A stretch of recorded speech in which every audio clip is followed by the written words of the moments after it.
Hi everyone, for today's video, I'm going to show you on how we are going to make our Pinterest account public. Let's get started. Firstly, we can go ahead and download Pinterest account on our App Store. Once everything is downloaded, we can go ahead and log into our account. So we're going to click this. And once we are routed on the home page, what we are going to do then is to click our profile icon. So we are just going to click this. And right after that, we will be routed on this part wherein we are going to click the three dots here. And basically, we're going to click settings. And on settings, we will be routed on this part wherein we do have a variety of information. So all we need to do is to click privacy and data. So we're going to click this one.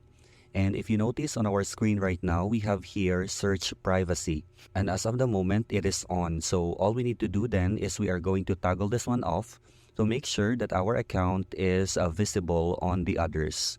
So since we toggle this one off, this means that our account is already public. So anyone can view, anyone can search on our particular account.